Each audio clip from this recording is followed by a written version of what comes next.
Welcome to class 12th history chapter 3rd kinship caste and class early societies between 600 BC to 600 AD.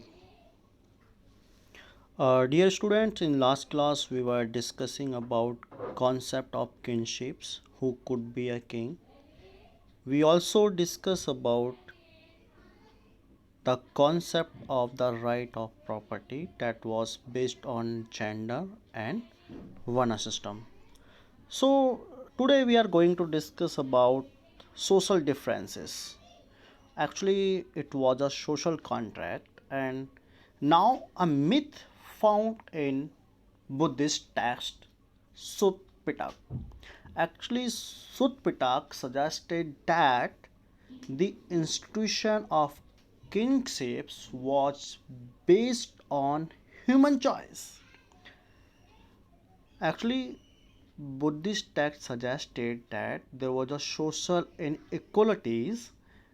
अब एक और दूसरे तरह की सामाजिक असमानता की बात करता है हमें बुद्धिस्ट टेक्स्ट सुत्पिटिक। सुत्पिटिक हमें ये बताता है कि जो राजत्व जैसी संस्था थी किंगशिप, अब वो ह्यूमन चॉइस के आधार पे थी। If you are paying some kind of payment, you can get whatever you want. Actually now human becomes so greedy. अब एक लालच जैसा कॉन्सेप्ट भी हमें देखने के लिए मिलता है। And same time it reveals recognition of humans agency in creating and institutionalizing economic and social relation. एक देखने के लिए मिलता है कि ह्यूमन एजेंसी को इंस्टीट्यूशनलाइज कर दिया गया था और जिसमें रिकॉग्नाइजेशन मिल रहा था इकोनॉमिक एंड सोशल रिलेशन का हमें देखने के लिए मिलता है।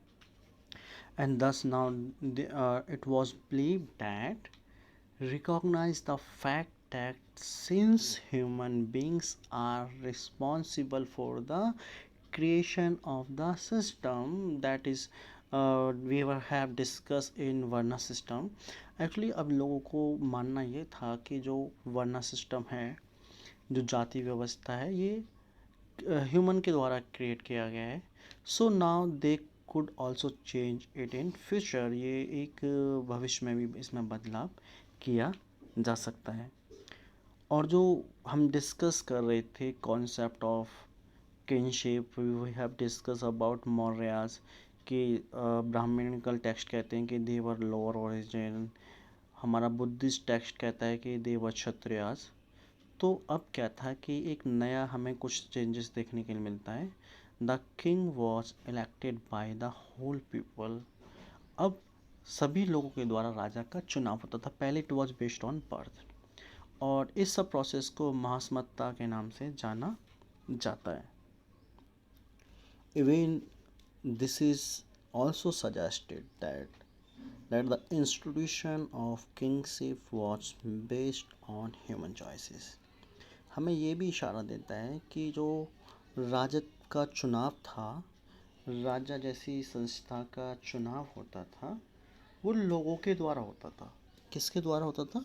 लोगों के द्वारा होता था। And with taxes as from the same time, और उसी टाइम टैक्सेस जैसा कॉन्सेप्ट भी था। So the taxes as a form of payment for services render by the king. और लोग बदले में कर टैक्सेस देते थे जो राजा को, राजा के द्वारा जो सर्विस मिलता था उसके बदले में दिया जाता था। राजा कौन सी सर्विसेज करता था? Kings was providing protection, they were managing things. राजा सुरक्षा और दूसरी चीज़ों का प्रबंध करता था, उसके बदले में लोगों से कर या टैक्सेस देते थे। इवन यू वॉन्ट बिलीव कि at the same time it also reveals recognition of human agency in creating and institutionalizing economic and social relations. इसमें एक और बात हमें देखने के लिए मिलती है बच्चों, कि जो आर्थिक और सामाजिक संबंध थे वो ह्यूमंस के वर्क का उसमें बहुत बड़ा हाथ था। human has a biggest contribution in social and economic relationships. Let's discuss about, dear students, handling text, historians, and the Mahabharata. Actually, when we analyze Mahabharata, we got many questions. जब हम महाभारत का विश्लेषण करते हैं तो बहुत सारा सवाल हमारे मन में आता है. The language of the text, language क्या था इस टेक्स्ट का, where it was ordinary people's language, क्या ये एक ऑर्डिनरी पीपल्स का लैंग्वेज था, और it was the language of priest, क्या ये पंडित या प्रीस्ट का पुजारी का भाषा था. Kind of text where it was mantra और स्टोरी, क्या इसमें स्टोरी है या मंत्र है. हु वाज द ऑथर, कौन इसका ऑथर है. What was the perspective of authors in the writing of this text, उस ऑथर का क्या नज़रिया था, पर्सपेक्टिव था इसे लिखने के लिए. The audience to whom it was written, ये किसके लिए लिखा गया था. डेट ऑफ द कंपोजिशन और कंपाइलिंग द टेक्स्ट, इस महाभारत को लिखने का समय क्या था. द प्लेस ऑफ कंपोजिशन, कब और कहाँ लिखा गया था. ये ऐसे सवाल when we start analysing Mahabharata हमारे सामने आते हैं. सो इस चैप्टर में हमने जितना भी डिस्कशन किया है, we have been considering the Sanskrit language of Mahabharata. एक बात समझ में आता है हमें कि संस्कृत लैंग्वेज था महाभारत का, and the Sanskrit use in the Mahabharata is simpler as comparison to Vedas and prashastis. जब हम महाभारत का अध्ययन करते हैं तो हमें एक सिंपल सा भाषा मिलता है संस्कृत महाभारत का, एज कंपेरिजन टू वेदास और प्रशस्तिस, वेदा और प्रशस्ति के comparison. And it was probably better to understand, ये संस्कृत ऐसी थी जिसे आसानी से समझा जा सकता था. But who wrote this text, किसने लिखा था इस टेक्स्ट को. Actually, the original story of Mahabharata was composed by the chariot bards that was known as Sutas, who accompanied these Kshatriyas warrior to the battlefield and composed in poems celebrating their victories and other things. Actually जब हम बात करते हैं बच्चों कि किसने लिखा था, तो जो इसका ओरिजिनल स्टोरी है वो एक चैरियट्स बार्ड्स का है, जिसको हम सूतास के नाम से जानते हैं, जो एक रथ चलाने वाला था, क्षत्रियस का वॉरियर में. बैटल फील्ड की बेसिकली कहानी है कि कौरव पांडवास का वॉर होता है, और उस वॉर में जो जो हमारे अर्जुन जी थे, अर्जुन का जो पार्थसारथी था, जो रथ चलाने वाले थे, वो बेसिकली उनको इसके पीछे कि जो लिखने वाला कंसिडर किया जाता है, या कहें कि इसका जो सेंटर पॉइंट है वो ही है. And this composition were circulated orally. बच्चों, इसका कोई लिखित रूप आरंभ में नहीं था. It was circulated in orally. But by 5th century BC, Brahmins began committing this to writing. लेकिन ब्राह्मण ने इसे लिखना शुरू कर दिया 5th BC से. 5th BC से लिखने की शुरुआत माना जाता है. And it is also possible that the upheaval occurring in social values being replaced by new norms at this time were reflected in Mahabharata. जितना भी नॉर्म्स हमें देखने के लिए मिलता है सब महाभारत में हमें इसको हम देख सकते हैं, रिफ्लेक्ट होता है महाभारत में.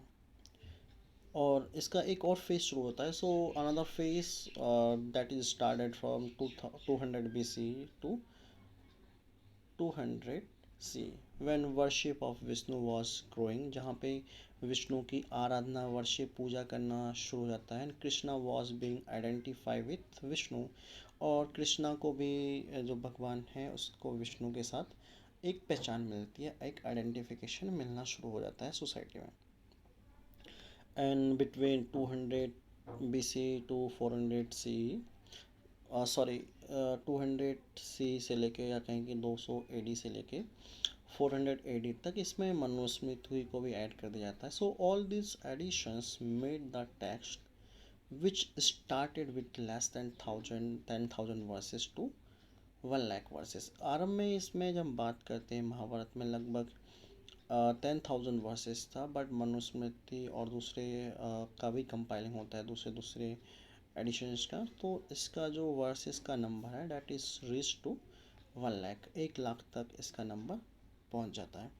But who wrote this, actually इसके पीछे की कहानी में माना जाता है वेद व्यास ने इसका संकलन किया था या इसको कंपाइल किया गया था. If we talks about this text Mahabharat, so this present two kind of classification. हमें दो तरह के क्लासिफिकेशन इसे और महाभारत में देखने के लिए मिलते हैं. फर्स्ट वन कंटेन स्टोरीज, पहले में स्टोरीज हैं, and the second one is known as didactic, जिसमें स्टोरीज के साथ साथ नरेशन है, सोशल मैसेजेस भी हमें कुछ देखने के लिए मिलते हैं. Let's discuss about Mahabharata, dynamic text. Actually, Mahabharata was written in a variety of languages. बहुत सारी भाषाओं में महाभारत का संकलन या कहें कि उसको लिखा गया है in a variety of languages. And those people who wrote versions of the epic also added their stories in Mahabharata that was circulated in their local areas in localities. Actually बहुत सारी कहानी किस्सों को महाभारत में शामिल किया गया है जो किसी स्पेशल या कहीं स्पेसिफिक रीजन, स्पेसिफिक लोकेशन में फैलती हैं, उनको भी महाभारत का हिस्सा बना लिया जाता है. Even the central story of this epic was often retold in many ways. जो इस कहानी का, महाभारत की कहानी का जो केंद्र बिंदु है, सेंटर है स्टोरी का, उसको कई तरीके से लोगों के सामने दिखाया गया है, कई तरीके से उसकी एक्सप्लेनेशन दिया गया है. Even episodes were डेपिक्टेड in sculpture and paintings. बहुत सारी पेंटिंग, बहुत सारे स्कल्पचर में भी इस स्टोरी को डिस्क्राइब किया गया है.